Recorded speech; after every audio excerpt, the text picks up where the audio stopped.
up the stairs, I was hearing this sound, and it was like whoomp, ka-chink, like it was whoomp, ka-chink, and what it was this guy kicking this heavy bag, and the bag was flying, and the ka-chink was the chains that was holding the bag, and I got up there at the top of the stairs and watched this guy John Lee, who was the national champion, who was training for the World Cup, so he's at his peak of training. And he was doing a spinning back kick over and over again into this heavy bag. And I remember watching it, and I could not believe what he could do.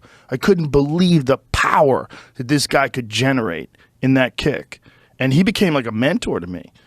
And this guy who was like this wild street guy from Chelsea, Massachusetts, who was this elite Taekwondo fighter. Like, he wasn't like, you know, like bow. Like, he was like, hey, what's up, man? What the fuck you doing, man? He was a funny dude. He would like eat food right before he fought. Fuck these people, man. I'm gonna fuck these dudes up. He was a street guy who was really good at martial arts. I mean, he bowed and said yes, sir, to everybody and all that stuff. But when people were not around, he was just cool. He was hanging out. He had drug problems. There was a lot going on. But in that moment where I saw him, he was 27 years old. He was in the prime of his career, and he was the elite of the elite. And that's how you got hooked. I got hooked, line, and sinker. I went there the next day. I signed up, and I was there every fucking day, every day. Yeah, I became obsessed. Interesting. So I didn't want to do anything that fucked me up. And my friend Jimmy, his cousin, was selling coke, and I knew his cousin Mike from like when he wasn't selling coke. Like, he was a mechanic, he's a cool guy, you know, fixed my car for me. He was a fucking guy from the neighborhood. We hang out with him.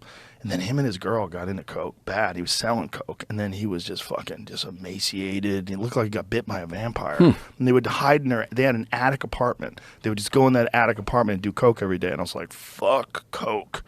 That's hardcore to get like hooked like that. He got hooked. Well, he was also selling it. Yeah. So he had all this access to coke. But it was people in the neighborhood. I saw them doing coke, and they just wanted to do coke all the time. They wanted to get out and do coke.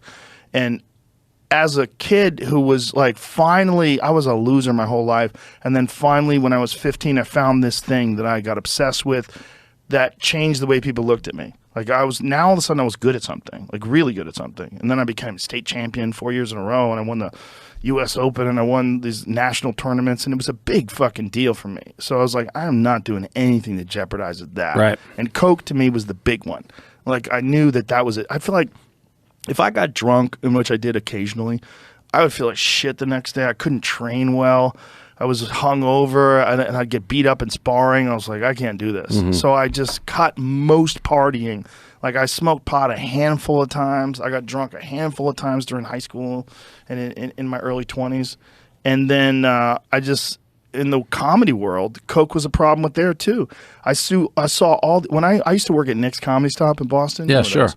And they offered to pay me in coke or money. Like, when you work there for a weekend, like, you want to get paid in coke or you want to get paid in money? And even trade? Like, same amount of coke, the dollar some guys value? went half-half, yeah. Some guys went half-half. I guess